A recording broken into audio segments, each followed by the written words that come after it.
Pessoal, boa noite a todos aí, né? Vamos dar início ao nosso estudo, né? Hoje tá, né, esse calorzinho aí, né? Bem-vindos ao pessoal que vai chegando, boa noite a todos, né? Nós vamos dar início ao nosso estudo de Evangelho, né? Dessa quinta-feira, continuando o Evangelho de Mateus, né? Que a gente tem sempre estudado aí todas as quintas, né? Lembrando que esse estudo que a gente está fazendo aqui, gente, já tem mais de 20 anos que a gente faz, né, lá no Francisco de Assis, né, o estudo da casa, né, reunião de quinta-feira. Começamos lá em 1999, né, e até hoje estamos, né, com um compromisso todas as quintas-feiras com o estudo do Evangelho, né, e da doutrina espírita também. Né. E aí, Janete, né, boa noite mais uma vez a todos, né, a gente vai iniciar, né, o estudo em alguns minutos, né? A gente só vai fazer a prece. Quem quiser pegar o seu evangelho, né, sua bíbliazinha aí, nós estamos lá no capítulo 16 do Evangelho de Mateus, né? A gente vai ler uma mensagem que a gente recebeu sobre o capítulo na semana retrasada, né, mas que está aqui ainda, e a gente vai falar, né, sobre quem é Jesus, né, a famosa confissão de Pedro, né? Vai ser a tônica do capítulo hoje, né? Quem está vendo aí atrás está vendo o Luke brincando lá, né? O gato dormindo, o Luke brincando, né, Luke? Sim.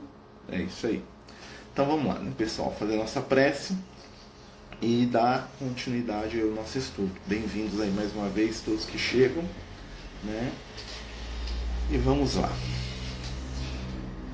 Fechou os nossos olhos, pedir a Jesus neste momento possa nos envolver com o seu amor, com a sua paz, que possamos elevar o nosso pensamento ao Cristo e abrir os nossos corações e mentes para a influência do bem, da luz e da paz.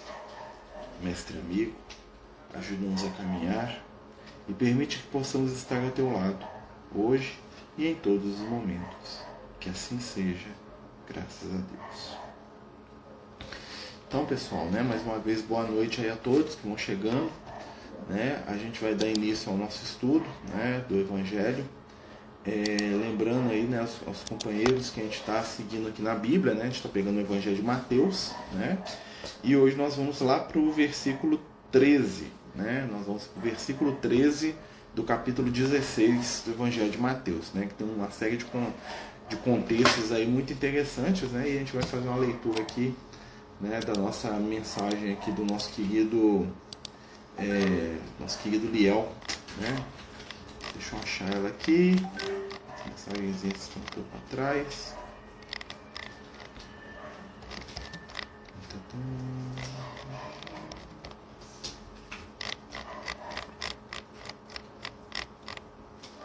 Isso aí, né? Então vamos ler a mensagem e a gente continua com o estudo.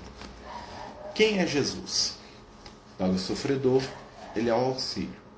Para o doente, a cura. Para o solitário, o amigo. Para aquele que deseja aprender, mestre. Para quem busca ser melhor, exemplo. Para o perdido, o caminho. Para quem sofre com a morte, ele é a vida. Ao perguntar quem os homens achavam que ele era, aos amigos, Jesus esperava que refletissem no momento único que viviam. Convidava os discípulos a pensar no seu papel e nas expectativas que cada um tinha em torno do Messias. Ainda hoje, alguns creem que Jesus representa aquele que atende seus caprichos, ou que oferece tesouros do menor esforço aos que desejam adorá-lo. Não. Jesus, nas palavras inspiradas de Pedro, é o Filho do Deus vivo, aquele que veio ao mundo para despertar o ser humano perdido, para seu real lugar na vida. Lugar e herança, como herdeiro do amor divino. Quem você pensa que é o Cristo, amigo? Reflita e sinta. Essa mensagem aqui foi o nosso querido Liel, né, que enviou para a gente, né? A gente agradece aos amigos espirituais, né, sempre que é possível, né, que eles não estão, né, fazendo trabalhos urgentes, né, que é o comum deles, né, eles tiram um tempinho para trazer algumas mensagens para a gente, né?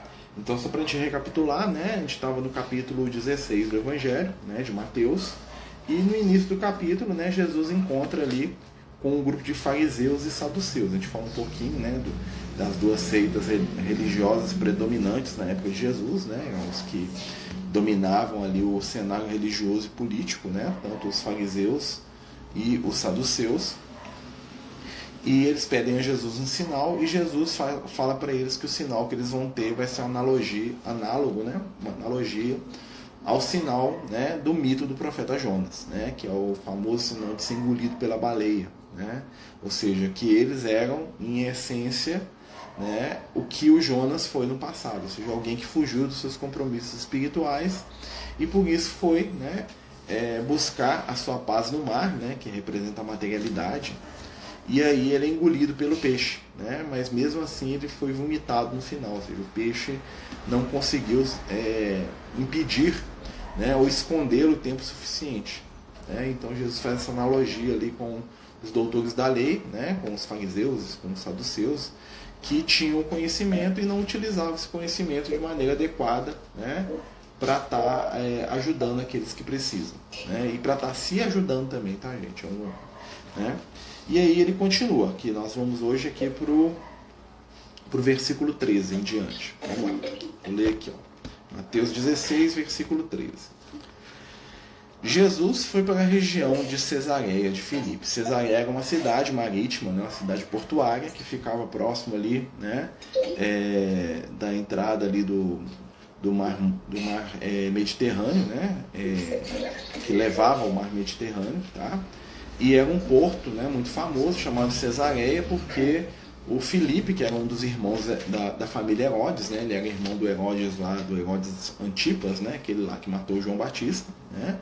O Filipe, ele construiu essa cidade e deu o nome, né, de Cesareia em homenagem ao imperador romano César, tá? Ele foi lá e colocou o nome do César, né, na cidade para poder, né, dar uma puxada de saco lá no imperador, basicamente isso, tá, gente?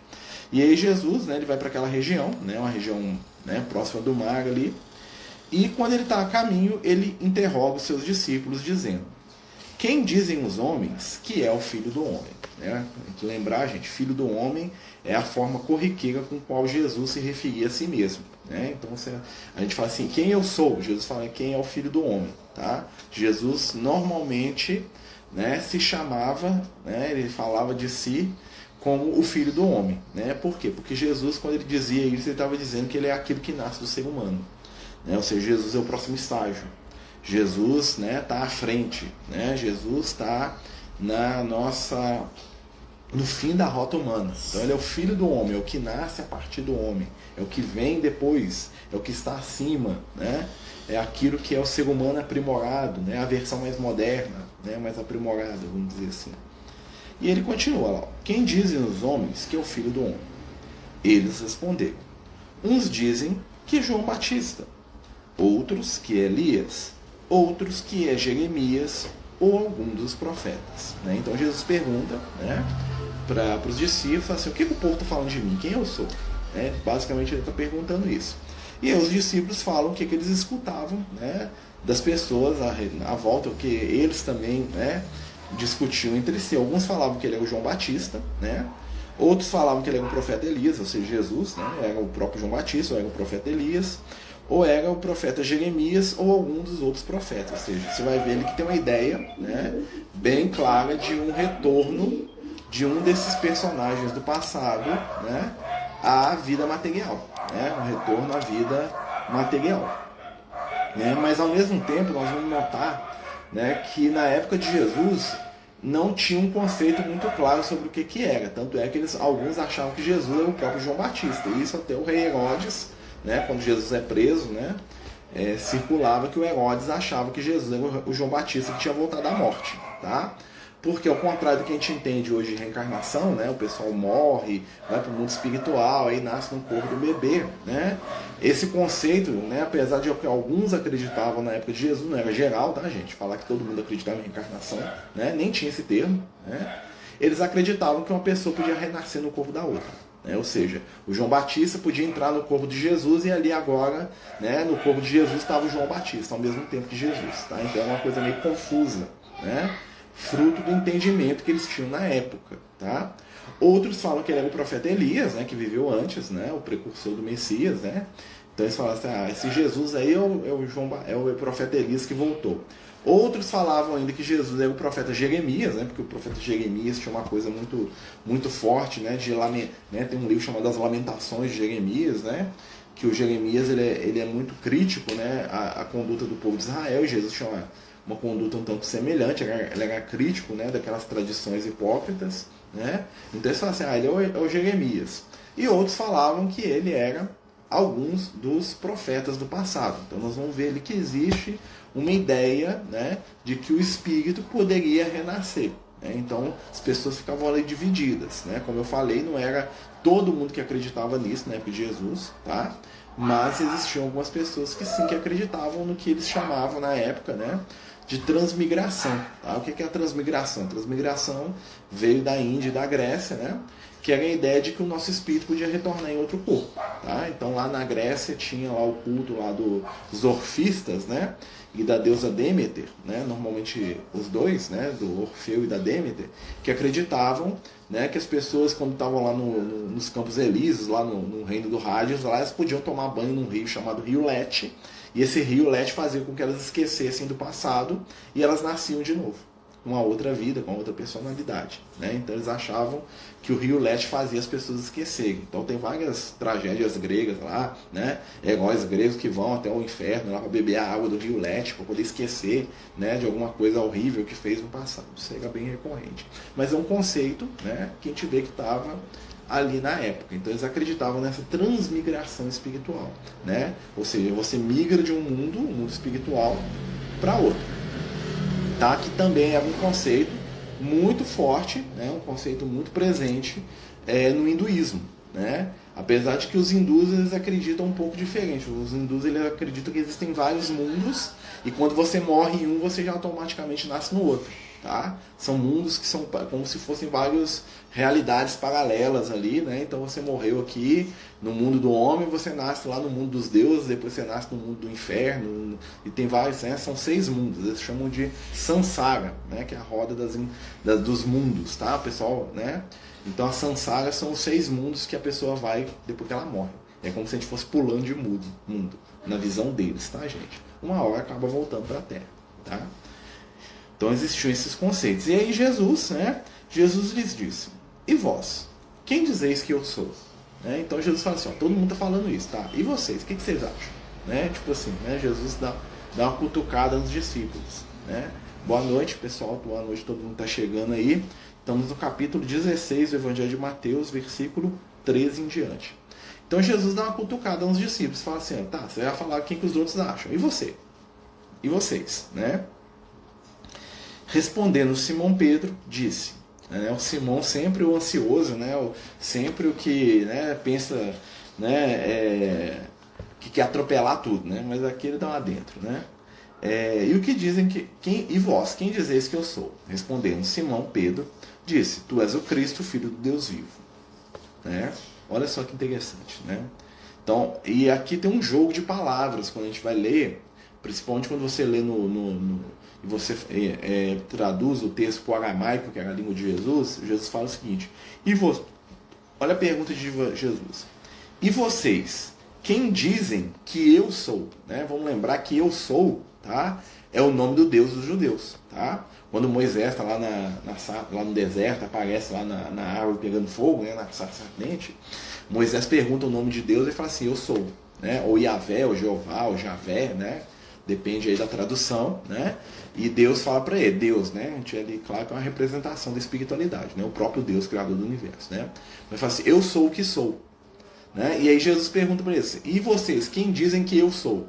E esse eu sou não quer dizer apenas só a divindade, não quer dizer só a figura de Jesus, mas quer dizer até eles, o eu íntimo deles. Quem eu sou? Né? Quem eu sou? E aí o Pedro, olha a resposta do Pedro. Tu és o Cristo, o Filho do Deus vivo. Então essa resposta ela não serve só para Jesus enquanto indivíduo. Ela serve para todo mundo. Quem eu sou? O Cristo, Filho do Deus vivo. Né? Por quê? Porque em essência, dentro de nós, tem uma semente espiritual, né? Uma semente crística. Ou seja, o Cristo ele não é um ser individual. Né? O Cristo é um estado. Né? O Cristo é um estado a ser alcançado pelos filhos de Deus. Ou seja, todos os seres criados no universo, né, se movimentam, e um dos estágios evolutivos de cada um de nós é o Cristo. À medida que esse Cristo desperta, né, nós nos tornamos filhos conscientes do Pai Celestial. Jesus é um Cristo formado. Né? Ele usa muito para poder explicar essa analogia para os discípulos. Ele usa a história da árvore e da semente. Né? Muitas vezes em parábola, Jesus pega a semente e fala assim, ó, a semente, né, encerra em si a árvore. O que Jesus tá, qual que é a dica que Jesus está dando para os discípulos ali? Olha, eu sou a árvore pronta, vocês são semente. Né? Alguns são brotos. Mas, né? Então, quando o discípulo olhava para Jesus, ele estava vendo seu potencial. Por isso que Jesus veio na Terra. Né? Porque ele fala assim, tudo que eu faço, vocês também poderão fazer mais. O que Jesus está dizendo? Ele está falando que existe um encadeamento evolutivo no qual Jesus está num estágio que nós ainda não chegamos, mas nós podemos imaginar. Né? E que nós, enquanto sementes, ou seja, enquanto potenciais de amor, potenciais de espiritualidade, potenciais de conhecimento, nós vamos chegar um dia à condição de árvore. E, lembrando, né, gente, Jesus é uma árvore, né, numa floresta infinita. Né? Existem árvores maiores, árvores mais velhas. Né? Existem árvores que já deitam raízes em todos os ambientes. Né? Então, Jesus é uma árvore, nós somos sementes ainda. Então, nós ainda não cogitamos nem ser um graveto ainda. Né? E Jesus já mostra pra gente qual é o nosso potencial. É nesse sentido, né, que o Pedro fala. E aí Jesus vai fazer um elogio para o Pedro, olha só. Respondendo Jesus, disse-lhe, bem-aventurado és, Simão, filho de Jonas, porque não foi a carne e o sangue que te revelou, mas o meu Pai que está nos céus. Olha que interessante, né? Então ele fala assim, bem-aventurado Simão, filho de Jonas. Olha que interessante, né? A ideia não é mais Simão Pedro. Vê que no início ele fala Simão Pedro, depois ele fala Simão, filho de Jonas. Por quê? Porque dá uma ideia de crescimento.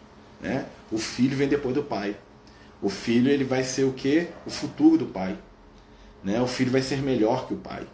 Então ali ele é o Simão, filho de Jonas. Aí ele fala assim, não foi a carne, ou seja, não foram experiências materiais, tá? Não foi o sangue, ou seja, não foi aprendizado espiritual nenhum que te disse isso. Mas foi quem? O meu Pai que está nos céus. Ou seja, Jesus está falando assim, olha, você sabe isso, Pedro? Não foi porque você teve uma experiência material e não foi porque você teve uma experiência espiritual. Isso aí vem lá do fundo da sua consciência. É o Pai que está no céu. É o Pai que está na sua intimidade.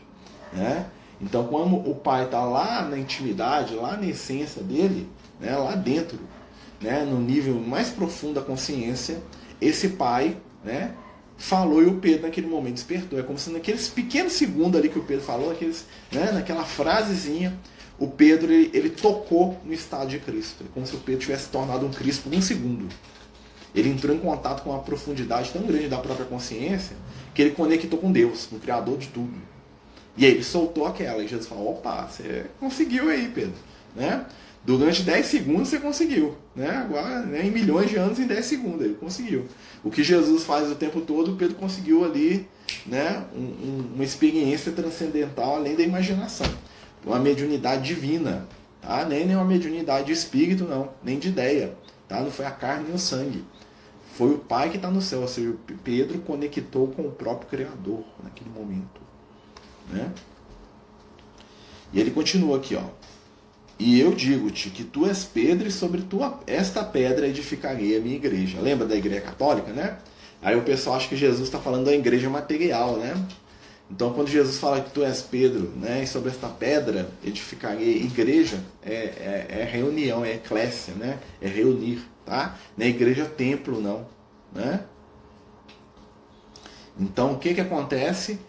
Jesus fala assim, é sobre isso aí que eu vou construir a minha doutrina, a minha comunhão, né? Ou seja, sobre aqueles que despertam para o Pai. Né? Aí nós reduzimos a frase de Jesus, né? Porque nós somos muito materialistas, né? E nós entendemos a igreja como uma estrutura física, material, temporal, uma estrutura social. Né? Na verdade, Jesus está falando de algo que transcende tudo isso. Ele está falando assim, ó, a construção do Evangelho nasce do despertar de cada ser para o Deus que está falando com ele através da consciência. É aí que é o segredo. Ser cristão é conversar com Deus na própria intimidade. Escutar a voz do Pai na intimidade e botar ela para fora. Não é templo, não é ritual, não é nome, não é grupo, né? Que é tão difícil para a gente entender. Por quê? Porque nós queremos materializar as coisas, queremos fazer um negócio de pedra que você bota a mão, né? E toda a espiritualidade do Cristo é tão profunda que não precisa disso. É claro que nós usamos ainda essas ferramentas por questão da nossa infância espiritual, né? Então ele continua aqui, ó. E as portas do inferno não prevalecerão contra ela. Mais uma vez, um conceito que Jesus está trazendo para a gente. O que é o inferno? O inferno é aquilo que está dentro, né? É aquilo que está no inferior, aquilo que está embaixo. Ou seja, quando você se eleva e entra em contato com o Pai que está no céu, o inferno, ou seja, a parte inferior da sua intimidade, nunca vai prevalecer. Né? Então, qual que é o segredo de se espiritualizar? Jesus está ensinando aqui, ó, é aprender a escutar a voz do Pai que está no céu. Ou seja, quando você escuta a voz do Pai que está no céu, você se torna um ser filho de Deus. Não que a gente não seja, a gente desperta para esse estado. E esse é o primeiro passo na caminhada de ser um Cristo. O primeiro passo de um ser como Jesus, para chegar onde ele chegou, é despertar a comunhão íntima de consciência com o Criador. E aí nós vamos entender por que Jesus não se ligava à tradição, Jesus não se ligava a templo, Jesus não se ligava ao altar, Jesus não estava preocupado com ritual, né? E nós ainda, na nossa infância espiritual, isso é muito forte pra gente. A gente gosta de um altar, a gente gosta de um templo, a gente gosta de ter uma religião e falar, essa aqui é a minha religião. A gente gosta de se unir num grupo, né? Porque a gente se sente protegido dentro daquele grupo. Então a gente fala que aquele grupo é melhor que o outro.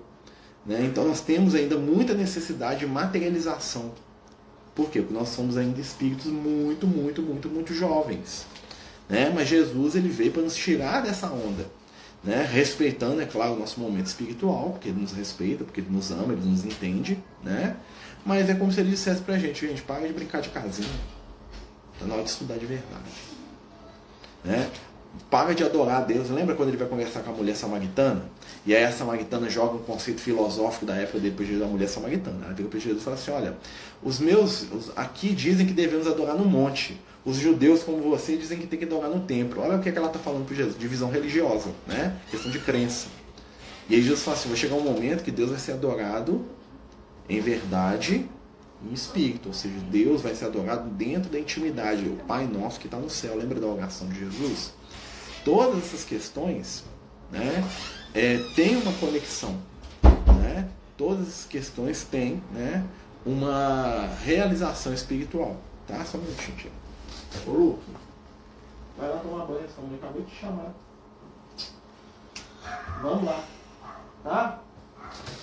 Vou mandar tomar banho. Vai lá, Luke, por favor. Né? Necessidade de tribo, necessidade de grupo, né? E apesar da tribo, do grupo, né? O Theo está falando isso aqui, né? Ser uma coisa boa no início da nossa caminhada, né? Porque não vai dar um senso de proteção, de pertencimento. Chega um momento que nós vamos começar a perceber que esse limite tem que ser ampliado, né? A nossa tribo é o universo, né? Olha só, né? Então modifica tudo. Então já não tem mais aquela ideia de que tem alguém contra ou a favor, né? Somos todos. Né? Mas isso é um processo, né, que é lento e gradual. Né? E Jesus aqui ele sabia que ele estava lançando sementes de conhecimento, de formação espiritual.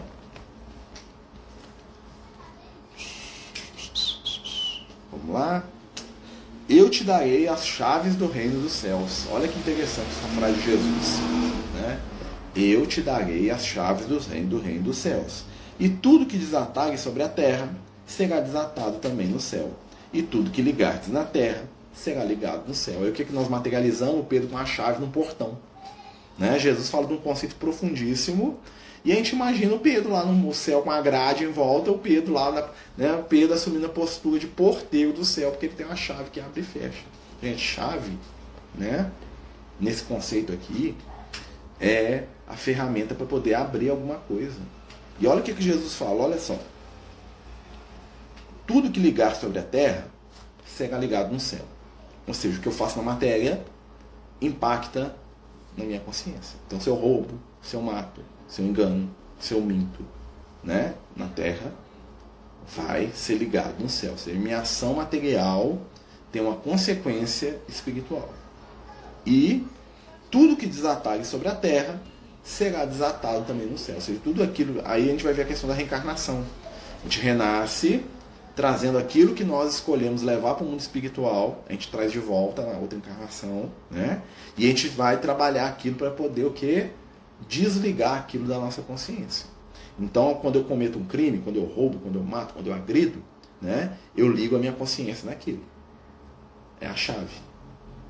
Essa é a chave que Jesus está dando para o Pedro. Chave é o conhecimento, é a informação, é o conceito, tá? Chave não é, né, aquela cena quase infantil, né, mais uma vez falando, que a gente tem, né, do Pedro com um molho de chave na mão, abrindo e fechando porta, né, gente? Aquilo ali é uma visão infantil de uma verdade espiritual profunda. Mas dentro daquela visão infantil, né, daquela visão ali, né, quase que, né, que as pessoas, né, levam ali quase que na brincadeira, né, porque, né, você não vai imaginar que um espírito iluminado igual o Pedro está parado em algum lugar do universo com um molho de chave na mão esperando para abrir ou fechar uma porta, né, para algum lugar, né, como se, né, Jesus tivesse perdido o tempo dele para fazer isso, transformar o Pedro no porteiro do universo. Não é isso, tá, gente? A chave é o conhecimento, é a informação espiritual. E qual que é a chave? Ele já dá a chave aqui, ó. Tudo que você liga na Terra vai estar ligado no céu. Ou seja, todas as suas ações na matéria têm uma consequência na sua consciência. Todas as suas ações de consciência têm uma consequência na sua vida material. Essa que é a chave. Esse que é o mistério. Esse que é o segredo, né? Então, assim, olha como que a gente vai percebendo que a gente vai envelhecendo espiritualmente e ganhando sabedoria, né? Há 1000 anos atrás, a imagem de um Pedro com um chaveiro na mão, né, era tudo que a gente precisava. Hoje, isso, né, se você fala isso com uma pessoa até, né, mais inteligente, né, uma pessoa que não tem, né, que não acredita, ele vai rir disso e falar assim, gente, você acredita num cara que dá uma chave? Né? Pelo amor de Deus. É a mesma coisa de acreditar no Cupido com arquinho e flecha soltando flechinha para fazer os outros apaixonar, né? É um conceito tão infantil quando achar que o Pedro que manda chuva, né? Como achar que um santo ou outro santo, né? Que o Santo Antônio que faz os outros casar, né? É o mesmo conceito que a gente tinha lá na Grécia Antiga, né? O quanto que estar na matéria influencia o pensamento do espírito é o pensamento da gente que influencia a matéria. Então a matéria, ela não é a matéria neutra. O que acontece é que nós queremos mais experiências materiais do que espiritual, né? Não é porque algumas frases que a gente lê na Bíblia tem uma interpretação muito errada. Muita gente acha que a matéria tem um poder e ela faz o espírito da gente fazer o que não quer. Isso não existe, tá? A matéria, ela tem necessidades, né, e facilidades. E a gente, enquanto espírito, enquanto ser imortal, vai ter que aprender a lidar com isso. Por quê? Porque a matéria tem coisas que nos vicia. Mas não é a matéria que vicia, é o nosso comportamento, é a nossa escolha que transforma as coisas que é positiva em vício. Ou seja, o fato de estar na matéria não é empecilho para ninguém evoluir. Tanto que Jesus veio no corpo material. Um monte de espírito superior veio no corpo material, né? Então você fala assim, a carne é fraca, essas coisas todas, né? É meio que um mecanismo de fuga, que o sentido que a carne é fraca, né, dá a entender que porque eu estou encarnado eu vou fazer um monte de coisa errada, porque a matéria me faz fazer a coisa errada, né? Muita gente fala assim, a carne é fraca, para dizer o seguinte, como eu estou encarnado eu tenho mais desejo sexual do que se eu estivesse no mundo espiritual. Isso é mentira, tá? Um espírito que é desequilibrado no campo do sexo encarnado, ele é tão desequilibrado assim no mundo espiritual, só que ele não tem uma maneira de manifestar aquilo de maneira direta, ou ele manifesta lá no plano espiritual com os outros espíritos, tá? Ou seja, a matéria, ela nos ajuda a experimentar as coisas e ela é, né, uma ferramenta de crescimento espiritual, tá? Mas ela está sempre debaixo da nossa vontade, da nossa escolha, né? Como diz a Adriana, que é a lei de causa e efeito, que Jesus está ensinando. O que você liga na terra vai estar ligado no céu. Ou seja, você escolheu aqui, você carrega dentro da sua consciência. Eu escolhi aqui na matéria roubar. Isso vai ficar na minha consciência, até que eu resolva isso. Eu escolhi aqui na matéria trair, mentir, enganar, não sei o que. Vai ficar ligado na minha consciência. Ah, mas parece que tem gente que não liga. Gente, todo mundo fica. A questão é que, dependendo do nível evolutivo de cada um, tá? Isso impacta mais ou menos. Espíritos mais primitivos são mais grosseiros. Ou seja, eles não têm, né, a consciência desenvolvida ainda a ponto de perceber ou de sofrer com as próprias escolhas. Quanto mais primitivo, tá? mais ele é instintivo, e menos ele tem controle sobre a sua existência. Isso tudo está conectado. Olha o que Jesus está ensinando aqui, o que nós entendemos, que Jesus estava fundando a igreja. Que o Pedro ia construir uma igrejinha, botar uma cruz em cima, vestir de papa, né? E sei lá, né? Coisa que ele nunca fez, aliás, tá, gente? Tá? Então, assim, olha, Jesus não estava estabelecendo uma tradição. Jesus estava trazendo um conceito espiritual profundo. Só que nós transformamos aquilo numa historinha mais fácil da gente digerir, né? Que é o fato de Jesus ter criado uma igreja, uma religião que é a certa, né? E todo mundo está errado que não for dela. Né? Atende muito mais o que a gente quer do que esse conceito, né, da gente ser responsável, de estar ligando no céu aquilo, né? Porque olha que interessante, né? A gente joga pro Pedro isso, só o Pedro pode fazer. E Jesus fala assim, ó, tudo que ligardes, né? Ele fala assim, ele está ensinando pro Pedro para ensinar pra gente. Né? Porque é muito fácil eu transferir, né? Aí vem o perdão dos pecados com o outro que perdoa, né? Eu nunca sou culpado de nada, ou eu sou culpado de tudo, né? Mas eu não tenho responsabilidade, porque tem um pecado original que me obriga, é a matéria que me obriga, é o diabo que me obriga, é o espírito obsessor que me obriga. Será que é? Né? Espíritos cada vez mais maduros vão perceber que cada vez eles são mais responsáveis. E que essa influência que a gente tanto fala, né? É uma influência que é marginal. Pode falar, Guilherme. E Marcelo, boa noite. Quando você fala assim, dessa fé, né, que as pessoas têm, por exemplo, assim, não é São Pedro, não é Pedro que vai mandar a chuva, né, ou quem vai fazer casar, eu queria entender um pouco melhor como que funciona no plano espiritual essa devoção que as pessoas têm, né, a santos, porque é uma fé bonita também, né? Então eu acredito que isso não se perde, né? Não é porque a gente acredita que é um determinado santo que vai fazer casar, a gente sabe que não é assim que funciona, mas eu acredito que tem alguma movimentação espiritual nesse sentido, né? De acordo com a fé que a pessoa coloca naquela oração, naquela prece. Eu queria que você explicasse um pouquinho melhor sobre isso. Isso é bem interessante. Assim, os espíritos tratam isso, os espíritos superiores, da mesma forma que a gente trata uma criança que acredita no Papai Noel e no Coelhinho da Páscoa. Né? Acham né, uma coisa, né, um embrião de uma fé, eles acham uma coisa muito bonita, eles até ajudam dentro daquilo que eles podem. Claro que eles não vão vir casar ninguém, porque, né, não é assim que funciona. Né? Mas eles olham para isso com carinho e com respeito. Né? Da mesma maneira que a gente olha para uma criança que acredita no Papai Noel. Né? É um conceito infantil. E eles tratam como um conceito infantil. Né? Mas é claro que quando uma pessoa faz uma prece, né, para um santo, e esse santo é um espírito superior e tem condições de ajudar, e for uma prece que é justa, eu estou pedindo ajuda para uma coisa que é realmente necessária, uma coisa urgente, claro que ou o espírito ou a espiritualidade vai responder em nome dele. Né? A ideia que a gente está explicando, né, que a gente tem que entender, né, que isso é um processo natural do ser humano. Os espíritos entendem esse processo, né, que é natural na gente, que é muito... Gente, a gente mudou muito pouco. Né? Eu falo isso sempre, eu lembro que uma vez a gente estava estudando o Evangelho e o Lucas falou isso para mim, né?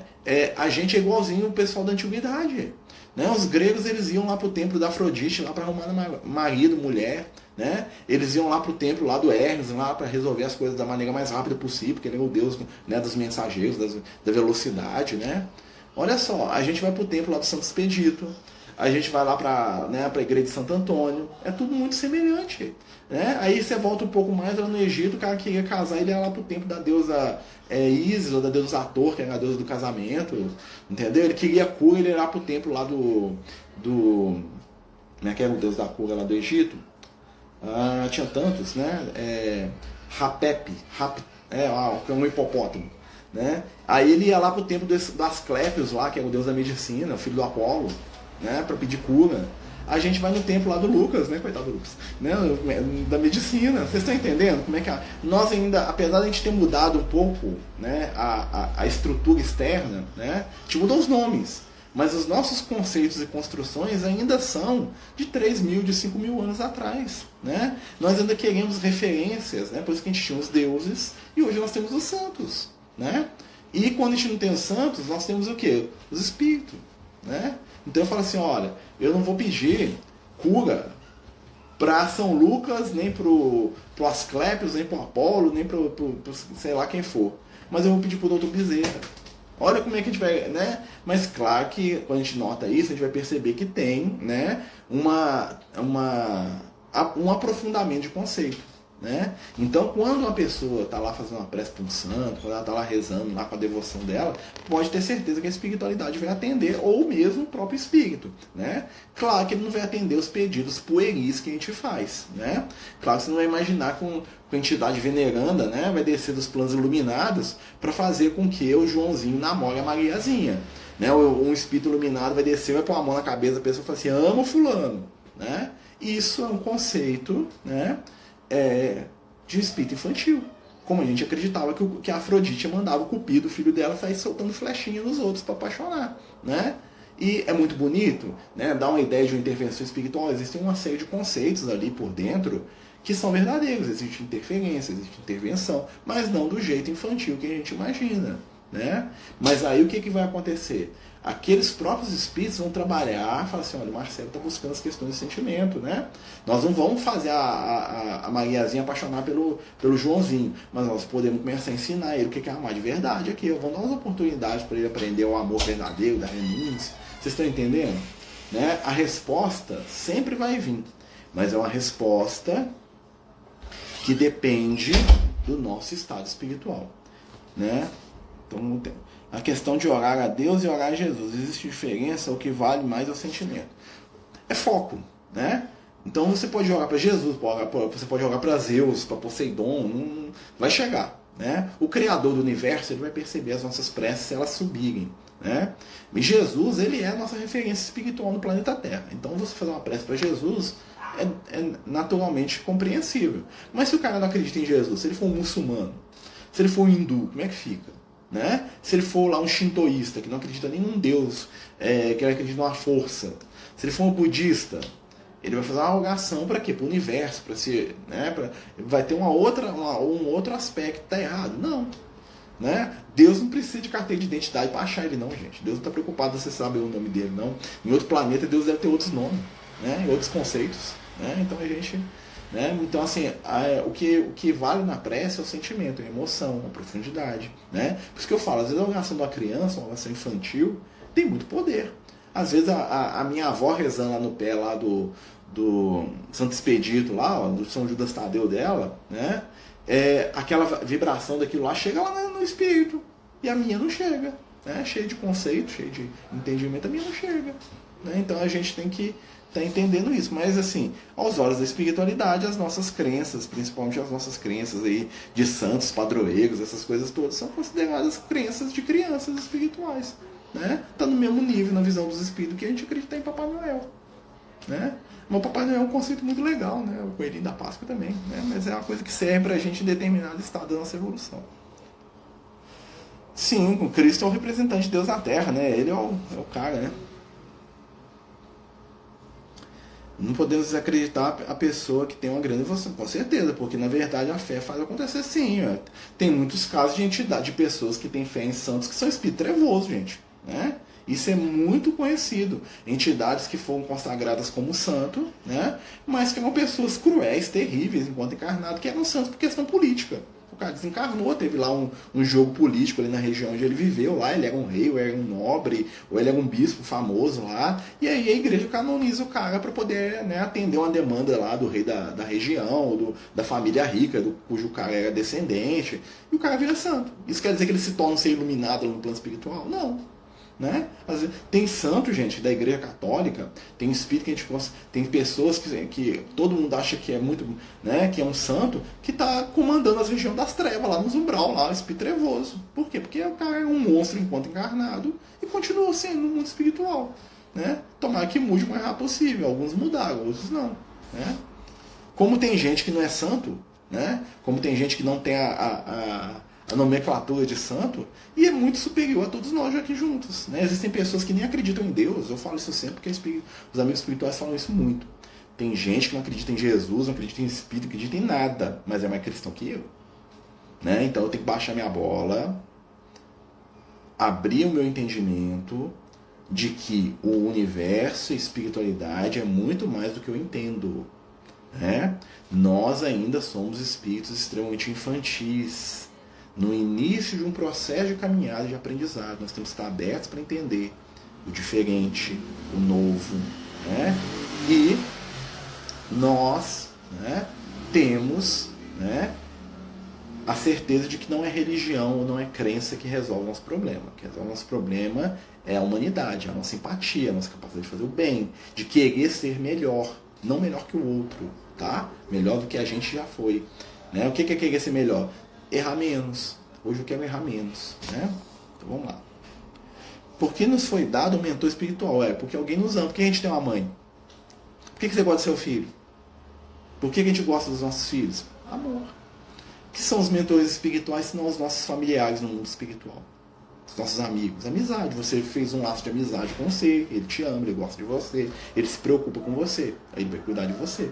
Né? Aí você vai para o mundo espiritual, se você tiver condição, né, e entendimento, você vai cuidar daqueles que você ama. Até os espíritos trevosos cuidam de quem eles gostam. Tá? Tem espírito trevoso que protege as pessoas. Vai ler o livro Libertação, você vai ver lá, né, que um dos espíritos lá que estava obsidiando lá, né, a Margarida, ele protegia a neta dele do jeito que ele dava conta. Ele tinha uma neta, né, a neta dele era assediada, ele era um espírito trevoso, né, ele ia lá para obsidiar a Margarida. Quando ele tinha um tempo de folga, ele ia visitar a neta dele que morava lá no mesmo prédio. E aí o que acontecia? A neta dela estava sendo vítima de um abuso. Tinha um rapaz aqui que ia abusar da menina. Né? O espírito, que era um espírito trevoso, ia lá e tentava proteger a neta. Né? Chegava lá e tentava assustar o cara, jogava energia em cima do cara negativa, para o cara sair de perto da neta dele. Ou seja, ele não estava querendo fazer do jeito errado, né, gente? Né? Na base da pancada, da violência, do ódio, né? Mas ele estava querendo proteger alguém que ele amava. Quando a espiritualidade resgata ele, no sentido de resgatar e de abrir a visão dele para o bem, ele se torna um espírito protetor. Muito fácil, porque, né? Exatamente, não importa a religião, importa fazer o que a gente tem de melhor. O evangelho, gente, não é uma algema. O evangelho é um forte de libertação, tá? Ninguém é dono do evangelho, não. Não precisa ser espírita para ser espiritualizado, não, tá? Se você é espírita, não. Você nem acredita em Deus. Tá? Deus está preocupado se você não acreditar nele, não. Nem Jesus. Não vai fazer diferença nenhuma para Jesus se eu não acredito nele. Mas diferença vai fazer para mim se eu vivencio o que ele prega. Mesmo que eu discorde dele, né? Tem gente que faz no automático, né? O que Jesus prega. Né? Melhor esses aí do que quem acredita e faz bobagem, né? Nós aqui. Né? Acredita, fala muito, faz bobagem. Então tá. Então, ordenou aos discípulos que não dissessem a ninguém que ele era o Cristo. Olha que interessante, né? Então Jesus ele traz um conceito espiritual. Os discípulos estão perguntando quem, né? Se Jesus, né? Jesus faz quem eu sou. Elias, João Batista, os profetas, eles não entendem direito quem é Jesus. O Pedro solta uma lá da intimidade espiritual dele: tu és o Cristo, filho de Deus vivo.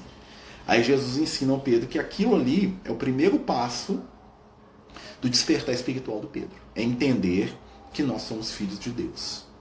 É entender que todos nós somos Cristos em potencial. E aí Jesus fala que vai dar as chaves do céu para o Pedro. O que é a chave? É aquilo que liga a consciência. E ele vai dar as chaves não só para o Pedro, mas para a gente também. Qual que é a chave? O que eu faço aqui vai ser ligado no céu. O que eu faço no céu vai ser ligado na terra. A lei de causa e efeito. Né? Não no sentido pejorativo e negativo de ser punido, porque não é punição, é consequência. Então aquilo que eu construo repercute sobre mim. Né? Então o que eu construo materialmente vai ter uma repercussão no meu nível de consciência, na minha individualidade espiritual. Né? O que eu construo mentalmente vai ter uma repercussão na minha vida material. Né? Então essa que é a grande questão que a gente precisa tirar do Evangelho. Tá? Nós temos que tirar a forma, né? Lembra Jesus falando, a letra mata. O espírito, nesse caso ele está querendo dizer a essência, né? Vivifica. Então quando a gente vai estudar o Evangelho, nós temos que tirar a essência. Tá? E o Evangelho não é uma ferramenta de dominação, é uma ferramenta de libertação. Né? O nosso propósito tem que ser utilizar o Evangelho para a gente crescer, para a gente aprender a amar e respeitar o nosso próximo. Entendendo que cada um de nós tem o seu papel, o seu potencial, a sua luz, né? Tanto quanto o outro. Tanto quanto aquele que a gente não gosta. Tanto quanto aquele do qual a gente discorda.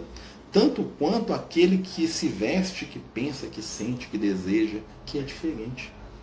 Somos irmãos, vivendo experiências diferentes. Mas na maioria das vezes, gente, é um ciclo, tá? Aquele irmão que está numa experiência que às vezes eu tenho raiva, talvez eu vou estar na experiência dele amanhã. ou eu já tive. Né? Então nós começamos a aprender junto ao Cristo o conceito de responsabilidade espiritual. Lembra? Responsabilidade só vem para quem tem conhecimento. E quem tem conhecimento é livre. Né? Vamos lá. Desde então, começou Jesus a manifestar aos seus discípulos que devia ir a Jerusalém. Ele começou a falar mais para os discípulos que ele ia a Jerusalém. Né? Padecer muitas coisas dos anciões e escribas e dos príncipes e sacerdotes. E ser morto para ressuscitar no terceiro dia. Então Jesus estava falando para ele, nós vamos desencarnar. Né? Tomando Pedro à parte, começou a increpá-lo, dizendo, Deus tal não permita, Senhor. É interessante que no Evangelho de Mateus, vocês notam que passa um tempo. Né? Nos outros evangelhos é instantâneo. Tá? Jesus ali mesmo já fala, vamos lá para Jerusalém que eu tenho que morrer lá, vou desencarnar lá. E o Pedro fica doido e fala, não morre não, Jesus. Aqui no Evangelho de Mateus dá uma ideia de que houve um espaço de tempo, ou seja, não foi na mesma hora. Tá?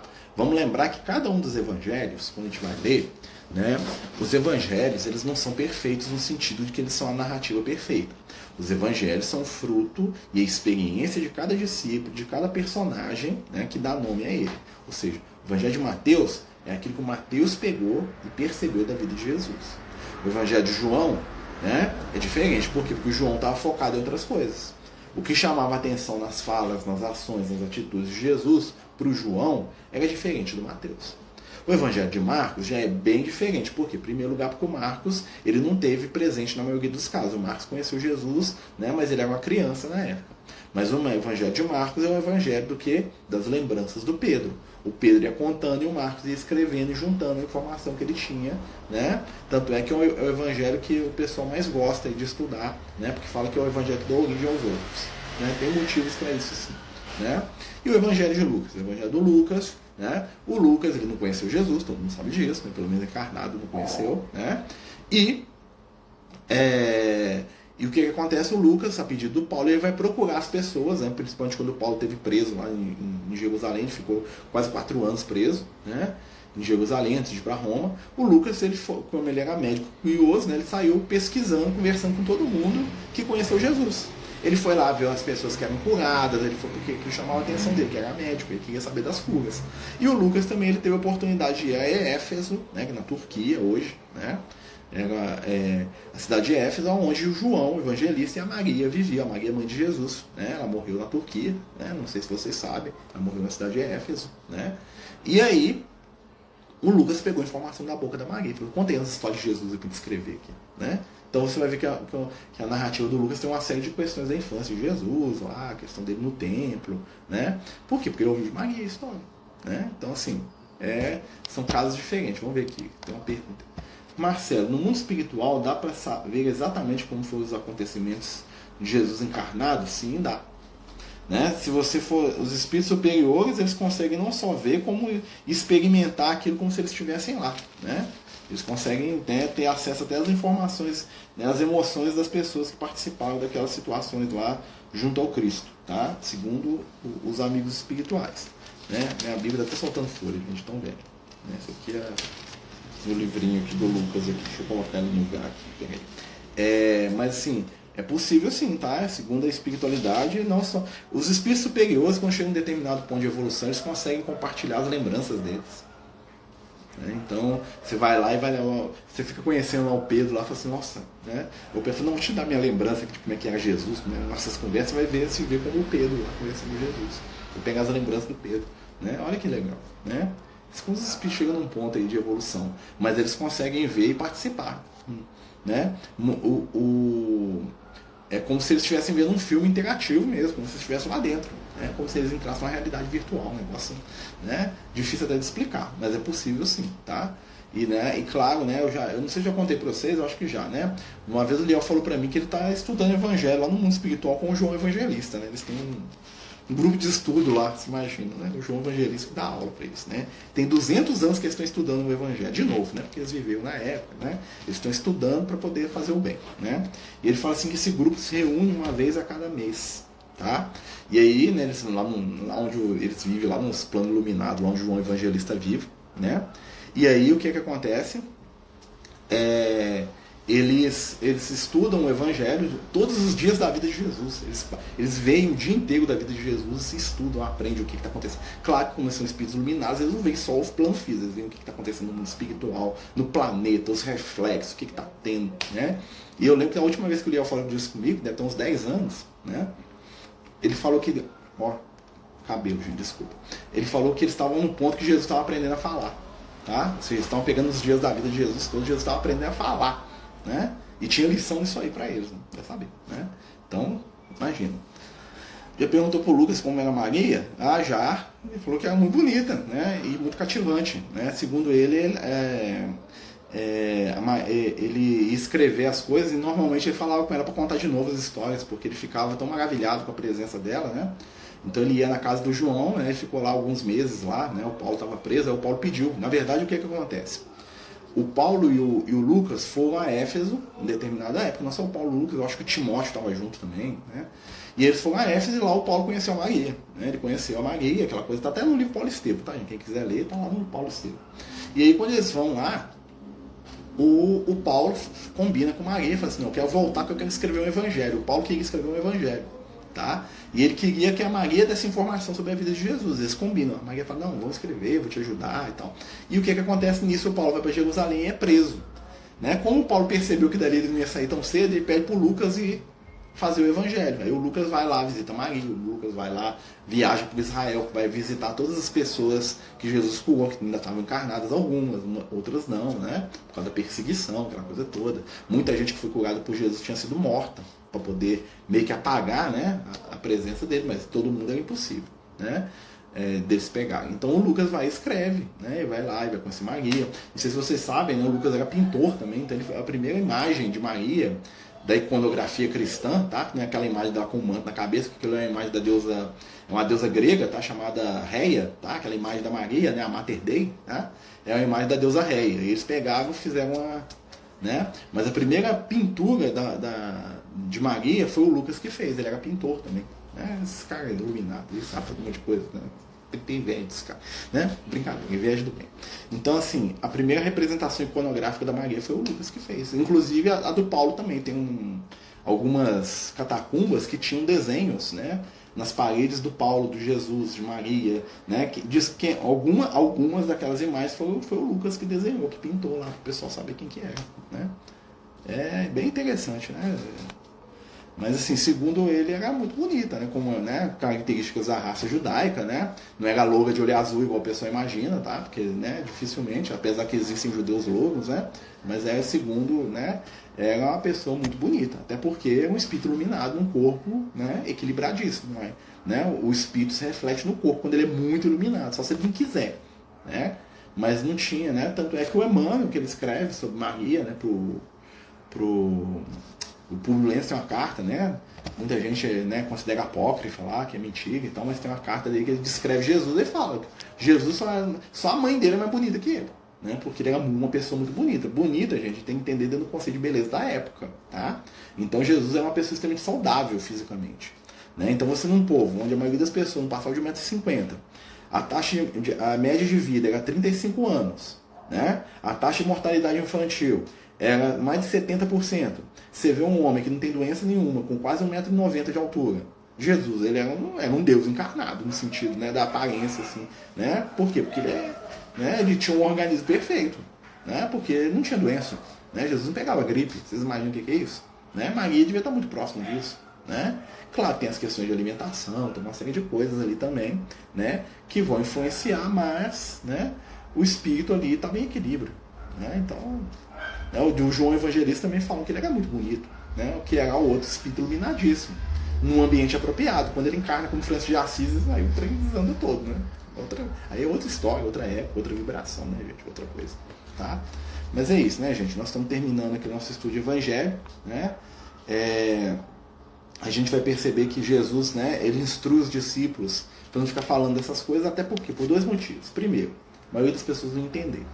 Segundo, os próprios discípulos não estavam entendendo direito do que Jesus estava falando. Vocês vão perceber na conversa de Jesus com os discípulos que eles não estavam entendendo muito bem, né? E o próprio Pedro, né, que teve lá um insight espiritual profundo, ele vira para Jesus e fala assim: ó, nunca morra, Senhor.